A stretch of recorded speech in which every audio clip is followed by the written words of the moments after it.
What is up, everybody? Welcome to this Boxing Day recap here on Touchline Talk.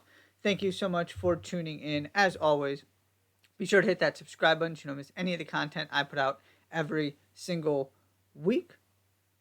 Just three games I want to run through quickly from the Premier League slate on Boxing Day. First, Bournemouth, another win, this time against Newcastle. Dominic Solanke, another goal. It didn't start all that great for Adoni Iraola, but there's a reason Bournemouth parted with Gary O'Neill to go get Iraola. Everything in his track record said this was going to be a really, really good hire.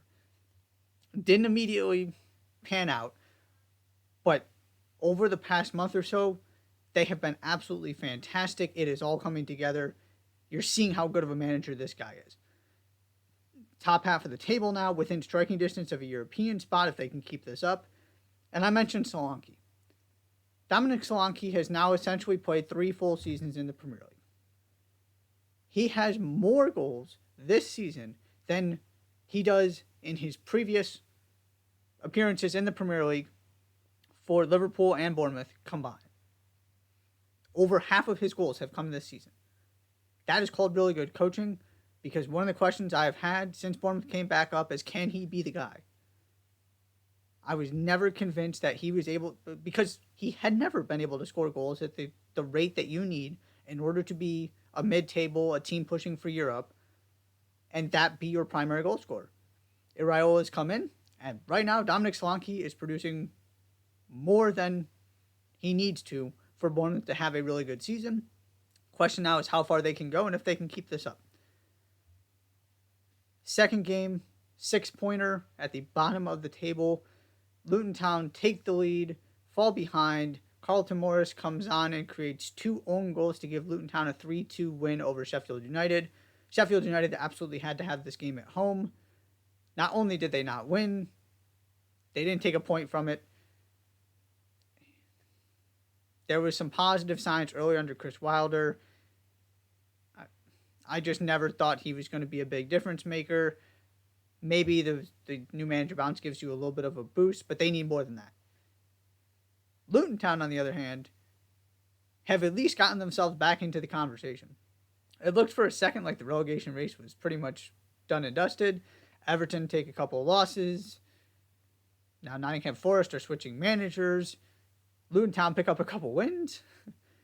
And here they are, right there, a couple points out of not just avoiding the relegation zone, but actually putting a couple teams behind, in front of them, giving themselves some cushion.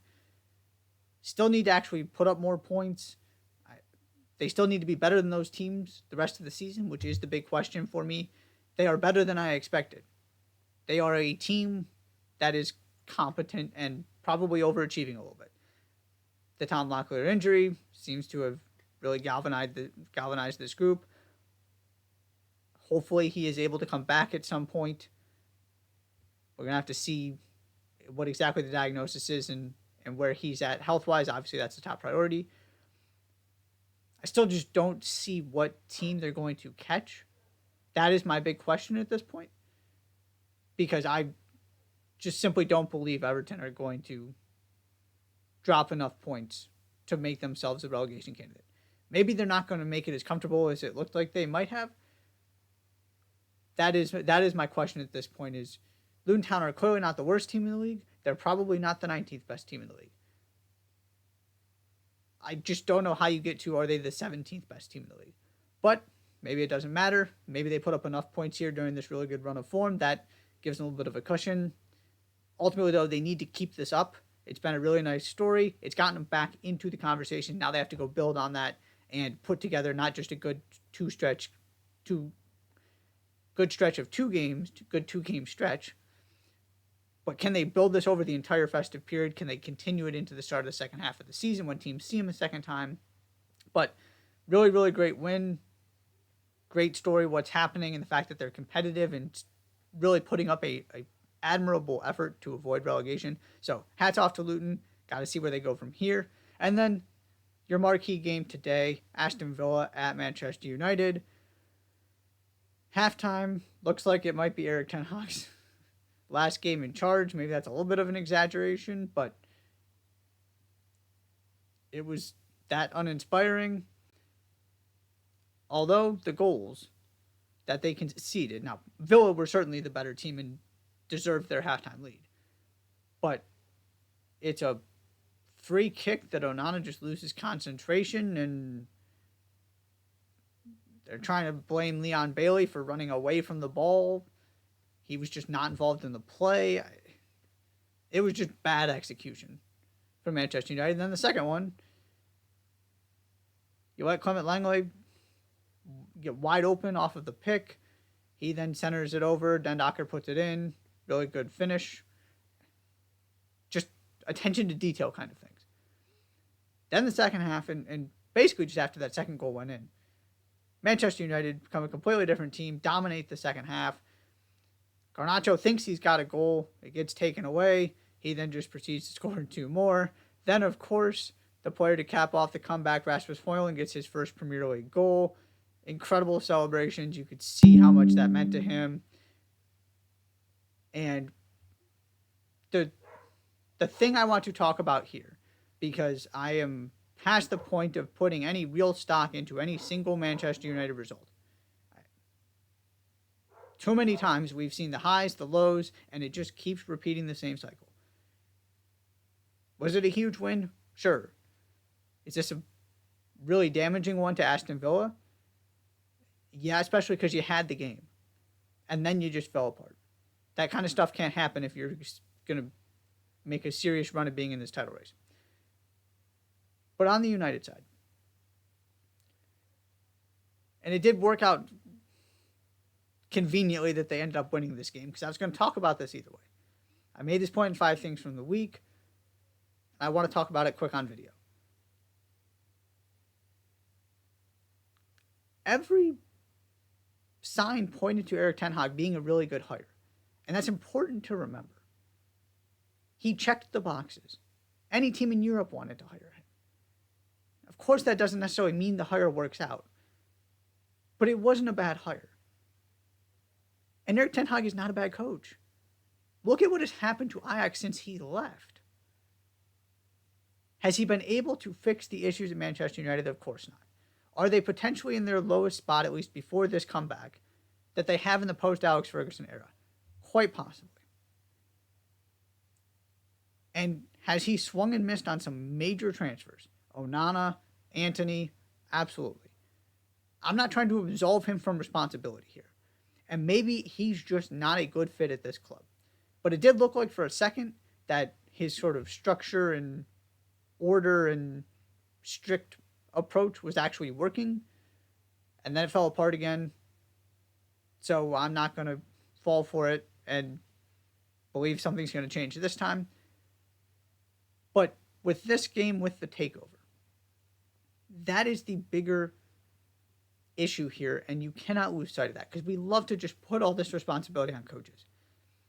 Erik Ten Hag's not the... No, he's the one that brought Onana in, but he's not the one that's telling Onana to make these mistakes. He's not the one... Well, sometimes he is, but, you know, Johnny Evans is still playing center back out there. That's not entirely because of Erik Ten Hag.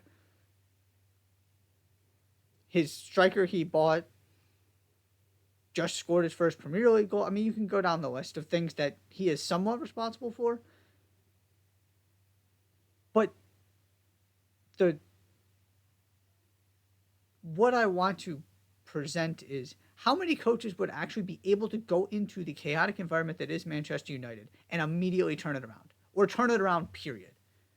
Because there might be 5 in the world. Just because he hasn't been able to does not mean he is a bad coach. It means he's just like almost every other coach on the planet that doesn't do well in chaotic environments, that needs a structure in place to help them succeed. Has he potentially created some of that chaos? Yeah, possibly. But firing him is not the solution. Giving him time is probably going to make it better. It's not going to be pretty from the very beginning. It was never supposed to be. They had a terrific season last year.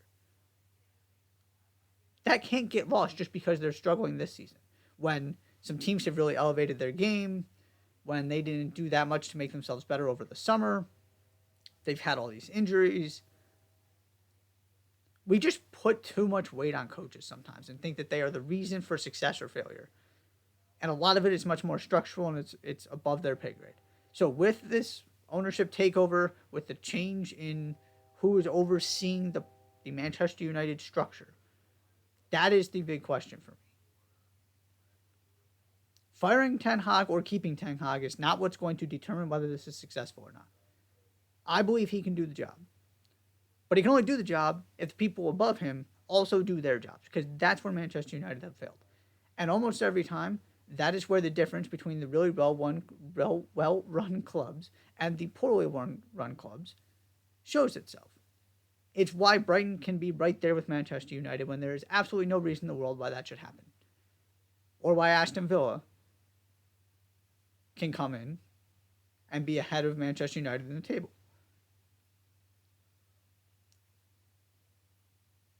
So that's really just what I've been thinking about recently. Is it's not all bad and all good or all good with Ten Hag.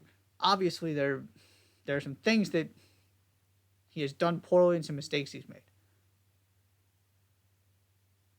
But don't lose sight of the bigger conversation, because one manager you're not going to find another Sir Alex Ferguson. One manager, a managerial change is not what is going to elevate Manchester United back to where they should be.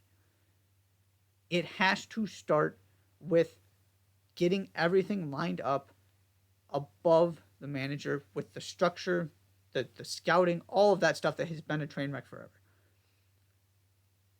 So I'm not going to sit here and predict what happens next after that win, because we've seen it too many times to think that we have any idea what comes next for this club. But that win, Ten Hag showing, and that team has not quit on him, or at least he found some way to motivate him, because they were phenomenal in that second half. Clearly there was a high level of care and focus. That didn't look like a team that had quit on their manager. And that's the one of the very few lines for me that team quits on the manager, manager's got to go. Might not be fair, but you can't have a team that doesn't believe in that manager. That looked like a team that still believes in that manager.